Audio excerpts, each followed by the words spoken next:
باب زيادة الإيمان ونقصانه، وقول الله تعالى وزدناهم هدى، وقوله تعالى ويزداد الذين آمنوا إيمانا، وقال تعالى اليوم أكملت لكم دينكم، فإذا ترك شيئا من الكمال فهو ناقص. حدثنا مسلم بن إبراهيم أنه قال حدثنا هشام أنه قال حدثنا قتادة عن أنس رضي الله عنه عن النبي صلى الله عليه وسلم أنه قال يخرج من النار من قال لا إله إلا الله وفي قلبه وزن شعيرة من خير، ويخرج من النار من قال لا إله إلا الله وفي قلبه وزن برة من خير، ويخرج من النار من قال لا إله إلا الله وفي قلبه وزن ذرة من خير. قال أبو عبد الله قال أنه قال أبان حدثنا قتادة حدثنا أنس رضي الله عنه عن النبي صلى الله عليه وسلم من إيمان مكان من خير. باب نمبر 33 باب زیادت الایمانی و نقصانی. باب ہے اس بارے میں کہ ایمان بڑھتا بھی ہے اور ایمان کم بھی ہوتا ہے، اس میں کمی بھی آتی ہے. تو یہ باب ہے ایمان کے اضافے اور اس میں نقص کے بارے میں، اس میں کمی کے بارے میں. وقول اللہ تعالی، اور یہ باب ہے اللہ تعالیٰ کے اس فرمان کے بارے میں کہ وزدناہم ہدا. وزدناہم ہدا یہ آیت ہے کس سورت کی ہے؟ سورہ کاف کی ہے. تو کاف کا مطلب کیا ہوتا ہے؟ غار. تو اس کا مطلب یہ ہے کہ یہ واقعہ کن کا بیان ہو رہا ہے؟ غار والوں کا. کن کا واقعہ بیان ہو رہا ہے؟ غار والوں کا. اللہ تعالیٰ ان کے بارے میں کہہ رہے ہیں وزدناہم ہدا، اور ہم نے ان کو ہدایت میں بڑھا دیا. ہم نے ان کو ہدایت دی تھی اس میں اضافہ کر دیا. ہدایت جو ہے وہ ایمان کے معنی میں ہے. تو ہدایت بڑھتی ہے اس کا مطلب یہ ہے کہ ایمان بڑھتا ہے. ہدایت بڑھتی ہے اس کا مطلب یہ ہے کہ ایمان بڑھتا ہے. اور اس کے بعد اللہ تعالیٰ فرماتے ہیں وَيَزْدَادَ الَّذِينَ آمَنُوا ایمانا. یہ کس سورت کی آیت ہے جی؟ کون سی سورت ہے؟ سورہ مدثر. یہ سورہ مدثر ہے. اور اس کی مناسبت کیا ہے؟ یہاں پہ تذکرہ ہو رہا ہے اس آیت میں کن کا؟ اللہ رب العزت نے جہنم کا تذکرہ کیا. وما ادراک ما سقر، جہنم کے ناموں میں سے ایک نام ہے. اللہ کہہ رہے ہیں آپ لوگوں کو کیا معلوم سقر کیا ہے؟ اللہ تعالیٰ جہنم کی ہولناکی بیان کر رہے ہیں، کتنی خطرناک چیز ہے. پھر فرمایا اللہ نے وما جعلنا علیہا 19، اللہ نے بیان کیا کہ جہنم پہ پیرا ہے کتنے فرشتوں کا؟ 19، 19 فرشتوں کا. 19 فرشتوں کا پہرا ہے. اب یہ بات جب بیان کی گئی تو اس کا مکہ والوں نے مذاق اڑایا. ابو جہل اینڈ کمپنی نے مذاق اڑایا، کہنے لگے صرف 19 ہیں تو پھر کیا ہوا؟ ہم میں سے 10 ایک کو قابو نہیں کر سکتے. اس کا انہوں نے مذاق اڑایا. تو اللہ تعالیٰ فرماتے ہیں وما جعلنا اصحاب النار الا ملائکہ. جہنم پہ جو پہرا دینے والے 19 ہیں وہ 19 آدمی نہیں ہیں، وہ فرشتے ہیں. اور 19 کی بھی اللہ کو ضرورت نہیں ہے. روز قیامت کس کی مجال ہے کہ حرکت کر سکے؟ اللہ کو تو ایک فرشتے کی بھی پہرا دینے کی ضرورت نہیں ہے. اللہ کہتے ہیں یہ جو 19 کی تعداد ہم نے بنائی ہے یہ بھی تمہاری آزمائش کے لیے، کون ایمان لاتا ہے کون ایمان نہیں لاتا. پڑھیں ذرا وما جعلنا عدتهم الا فتنة للذین کفروا. آگے وَيَزْدَادَ الَّذِينَ آمَنُوا ایمانا. ہم نے یہ تعداد اس لیے مقرر کی ہے، اس لیے بیان کی ہے تاکہ ان کافروں کی آزمائش ہو جائے اور تاکہ ایمان والے ایمان میں بڑھ جائیں. یہ ہے وَيَزْدَادَ الَّذِينَ آمَنُوا، اور تاکہ ایمان والے کیا ہو جائیں جی، ان کے پہلے ان کا ایمان ہے اللہ پہ، اللہ کے رسولوں پہ، جہنم پہ، فرشتوں پہ. اب ان کا اس چیز پہ بھی ایمان ہوگا کہ جہنم پہ پہرا ہے 19 فرشتوں کا، تو ان کے ایمان میں اضافہ ہوگا کہ کمی ہوگی؟ اضافہ ہوگا. تو یہ بیان کیا جا رہا ہے وَيَزْدَادَ الَّذِينَ آمَنُوا ایمانا، اور تاکہ ایمان والے بڑھ جائیں. کس چیز میں بڑھ جائیں؟ ایمان میں. بیٹا آپ کہاں سے آ جائیں ہیں ماشاءاللہ، پچھلے دورے میں آپ تھے. چلیں آگے کیا وقال، اور اللہ تعالیٰ یہ بھی فرماتے ہیں الیوم اکملت لکم دینکم، آج میں نے تمہارے لیے تمہارا دین کیا کر دیا جی؟ مکمل کر دیا ہے. دین کو کیا کر دیا ہے؟ مکمل. فَإِذَا تَرَكَ شَيْئًا مِّنَ الْكَمَالِ فَهُوَ نَاقِصٌ. اس آیت کو ذکر کرنے کے بعد امام بخاری کہتے ہیں کہ دین اب کیا ہو گیا؟ مکمل. اب کیا ہو گیا؟ فَإِذَا تَرَكَ، جب چھوڑنے والا چھوڑے گا، شَيْئًا کوئی بھی چیز، من الکمالی اس مکمل دین میں سے، فَهُوَ ناقص، تو اس کا دین پھر کیا ہو جائے گا؟ ناقص ہو جائے گا. اس کا مطلب ہے دین ناقص بھی ہوتا ہے، کم بھی ہوتا ہے. تو اس کا مطلب ہے کہ ایمان جو ہے وہ ناقص بھی ہوتا ہے اور مکمل بھی ہوتا ہے، کم ہوتا ہے، بڑھتا ہے. اب دین تو مکمل ہو چکا، اب جو دین میرا ہے یا آپ کا ہے، اس کا لیول ایک جیسا نہیں ہے. کیوں جی صاحب؟ تہجد پڑھنے والا نہ پڑھنے والا دونوں کا دین ایک جیسا ہے؟ صدقہ خیرات کرنے والا نہ کرنے والا دونوں کا دین ایک جیسا ہے؟ بالکل نہیں. جھوٹ سے پرہیز کرنے والا اور صبح و شام جھوٹ کہنے والا، جھوٹ بولنے والا، دونوں کا دین ایک جیسا نہیں ہے. تو اس میں کمی بیشی ہوتی رہتی ہے. تو اس سے پتہ چلا باب ثابت ہو گیا، باب زیادت الایمانی و نقصانی، ایمان کا بڑھنا اور ایمان کا کم ہونا. اچھا آگے امام بخاری سند بیان کرتے ہیں، کہتے ہیں حدثنا مسلم بن ابراہیم، ہمیں حدیث بیان کی ہے مسلم بن ابراہیم نے، مسلم بن ابراہیم البصری الازدی الفراہیدی. قال حدثنا ہشام، وہ کہتے ہیں ہمیں حدیث بیان کی ہشام نے. یہ ہشام وہ نہیں ہے جن کا تذکرہ پہلے آیا ہے، یہ ہشام الربعی ہے. اور وہ کہتے ہیں ہمیں حدیث بیان کی قتادہ نے، قتادہ ابن دعامہ السدوسی، مشہور و معروف تابعی، مشہور و معروف مفسر، مشہور و معروف امام. وہ حدیث روایت کرتے ہیں کس سے؟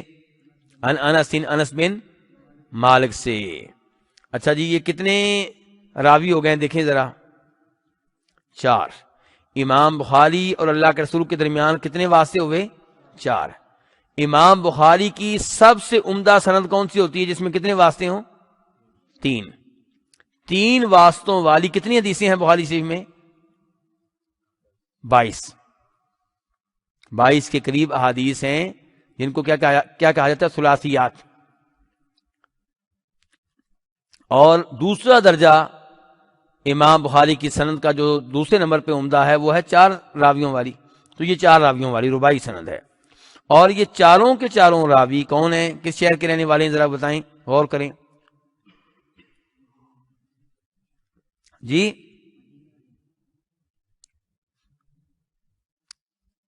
یہ چاروں کے چاروں بصری ہیں. انس بن مالک کو بھی بصرہ والوں نے نیشنلٹی دے دی تھی. وہ مدینہ سے کہاں چلے گئے تھے؟ بصرہ میں زندگی گزری ہے ان کی، بہت زیادہ وقت انہوں نے بصرہ میں گزارا ہے. تو وہ مدنی بصری ہیں. مدنی کیا ہے؟ ان کے ڈبل نیشنلٹی تھی ان کے پاس. ٹھیک ہے چلیں جی. تو یہ ہیں مسلم بن ابراہیم اور ہشام قتادہ انس، یہ سارے کے سارے کیا ہیں؟ بصری ہیں. اور انس کس سے روایت کر رہے ہیں؟ نبی صلی اللہ علیہ وسلم سے. قال کہ آپ نے فرمایا، کیا فرمایا؟ یخرج من النار، یخرج بھی پڑھ سکتے ہیں اور یخرج بھی پڑھ سکتے ہیں کہ نکلے گا، اور یہ بھی پڑھ سکتے ہیں نکالا جائے گا. دونوں طرح پڑھنا صحیح ہے. تو یخرج من النار، جہنم سے نکلے گا. کون نکلے گا جی؟ یخرج کا فاعل کی طرح تلاش کریں ذرا. من قال لا الہ الا، جس نے لا الہ الا اللہ کہا ہوگا وہ جہنم کی آگ سے نکلے گا. جس نے کیا کہا ہوگا؟ لا الہ الا اللہ کہا ہوگا تو وہ جہنم کی آگ سے نکلے گا. تو اس کا مطلب یہ ہے کہ قادیانی بھی نکل آئیں گے. کیوں؟ وہ ختم نبوت کا انکار کرنے کی وجہ سے کافر ہیں، مسلمان نہیں ہیں، ایمان سے ہاتھ دھو بیٹھے ہیں. اور ساتھ ساتھ یہ ذہن میں رکھیے گا کہ یہاں لا الہ الا اللہ سے مراد صرف لا الہ الا اللہ نہیں ہے، پورا کلمہ ہے. لا الہ الا اللہ، جیسے صحابہ کرام بہت سی حدیث میں کہتے ہیں کہ اللہ کے رسول جو ہیں انہوں نے تلاوت کی قل هو اللہ احد کی. کیا مطلب ہے؟ قل هو اللہ احد پڑھ کر رک گئے؟ قل هو اللہ احد یہ نام ہے سورہ اخلاص کا. سورہ اخلاص کا جیسے نام سورہ اخلاص ہے ایسے اس کا نام یہ بھی ہے قل هو اللہ احد. سورہ فاتحہ کا نام ہے الحمدللہ رب العالمین. تو ایسے یہ ہے. مراد کیا ہے؟ لا الہ الا اللہ محمد رسول اللہ، یعنی کہ آپ نے رسول پہ بھی مان لائے. تو یخرج من النار، جہنم کی آگ سے نکلے گا وہ شخص جس نے لا الہ الا اللہ کہا. وفی قلبہ، جبکہ اس کے دل میں کیا ہو؟ وزن شعیرۃ من خیر، جبکہ اس کے دل میں خیر ہو. اس کے دل میں کیا ہو؟ کتنی خیر ہو؟ ایک جو کے وزن کے برابر. جہنم کی آگ سے وہ آدمی نکل آئے گا جس نے لا الہ الا اللہ کہا جبکہ اس کے دل میں ایک جو کا وزن ہو. کس چیز کا وزن؟ خیر کا. جس کے دل میں خیر ہوئی ایک جو کے وزن کے برابر، ایک دانہ جو کا، اتنی بھی خیر ہوئی وہ جہنم کی آگ سے نکل آئے گا. کیوں جی؟ پھر اب کیا خیال ہے؟ گناہ کھل کے نہ کر لیں، کیونکہ اتنا بھی ایمان ہوا تو جہنم کی آگ سے تو نکل آئیں گے نا. جہنم کی آگ کو اگر برداشت کر سکتے ہیں 1 دن 2 دن تو پھر گناہ کرنے میں کوئی حرج نہیں ہے. جس میں ہمت ہے کہ دنیا کی آگ کو 5 منٹ کے لیے برداشت کر لے. کتنے منٹ کے لیے؟ کون سی آگ؟ دنیا کی. اور دنیا کی آگ آخرت کی آگ کے مقابلے میں 70 درجے کیا ہے؟ ہلکی ہے. تو اگر دنیا کی آگ کو 5 منٹ کے لیے برداشت کر سکتے ہیں، یا جب گرمی پہنچتی ہے کہاں جی 50 درجے حرارت، تو کیا ہوتا ہے؟ ہمارا کیا حال ہوتا ہے جی؟ ذرا باہر نکل کر دکھائیں نا. اس وقت اے سی گاڑی کے بغیر ذرا سڑک پہ چل کر دکھائیں. تو اگر یہ 50 درجے حرارت گرمی آپ برداشت کر سکتے ہیں تو پھر تھوڑی سی ہمت گناہ کی آپ کر لیں. لیکن اگر 1 منٹ کے لیے بھی آپ دنیا کی آگ کو برداشت نہیں کر سکتے تو روز آخر جہنم کی آگ کو 1 دن کے لیے کیسے برداشت کریں گے؟ تو اس لیے ہماری کوشش کیا ہونی چاہیے کہ ہم ان لوگوں میں شامل ہوں جو مکمل طور پہ محفوظ رہیں گے. کس سے؟ جہنم کی آگ سے. ویسے یہ حدیث خوشخبری ہے کہ بالآخر نکل آئیں گے، لیکن بالآخر کب؟ وہ بالآخر آنے میں کتنے دن لگ جائیں گے، کتنا ٹائم لگے گا، ہمیں کیا پتا. آگے فرمایا وَيَخْرُجُ مِنَ النَّارِ مَنْ قَالَ لَا إِلَهَ إِلَّا، جہنم کی آگ سے وہ نکل آئے گا جس نے لا الہ الا اللہ کہا. وَفِي قَلْبِهِ وَزْنُ بُرَّةٍ مِّنْ خَيْرٍ، اور اس کے دل میں خیر ہوئی ایک گندم کے دانے کے برابر. جس کے دل میں گندم کے دانے کے برابر خیر ہوئی وہ بھی جہنم کی آگ سے نکل آئے گا. وَيَخْرُجُ مِنَ النَّارِ مَنْ قَالَ لَا إِلَهَ إِلَّا، جہنم سے وہ آدمی بھی نکل آئے گا یا اسے نکال دیا جائے گا جس نے لا الہ کہا اور اس کے دل میں ایک ذرہ کے برابر خیر ہوئی. کس کے برابر خیر ہوئی؟ ایک ذرے کے برابر. قال ابو عبداللہ سے پہلے، ابھی ہم قال ابو عبداللہ کی طرف چلتے ہیں، لیکن اس سے پہلے یہاں پہ کیا کہا گیا جی؟ جہنم کی آگ سے کون نکل آئے گا؟ نہیں، اس سے پہلے بھی کچھ ہے نا. دیکھیں اوپر دیکھیں ذرا، کلمہ پڑھا ہوگا، کہا ہوگا. اگر ایک آدمی نے کلمہ پڑھا نہیں ہے لیکن دل میں وہ مانتا ہے کہ واقعی اللہ وہی ہے، واقعی محمد اللہ کے رسول صلی اللہ علیہ وسلم اور فرشتے بھی صحیح ہیں، تو کیا اس کو فائدہ ہوگا؟ اس کا مطلب یہ ہے کہ یہ کہنا کہ دلی تصدیق کا نام ایمان ہے بالکل غلط ہے. اس لیے ایمان کس چیز کا نام ہوا؟ دلی تصدیق کا، زبان سے کہنے کا، اقرار کرنے کا، اعتراف کرنے کا، گواہی دینے کا، اور پھر اس کے مطابق عمل کرنے کا. اور یہ ایمان بڑھتا بھی ہے، کم بھی ہوتا ہے. تو اس لیے جہنم سے وہ نکلے گا جس نے لا الہ الا اللہ کہا ہے. اسی لیے تو اللہ کے رسول چچا سے کیا کہہ رہے تھے؟ لا الہ کہہ دیں. آپ کو پتا تھا کہ ابو طالب دلی طور پہ ایمان رکھتے ہیں، وہ اللہ کو مانتے ہیں اور مجھے بھی اللہ کا رسول مانتے ہیں،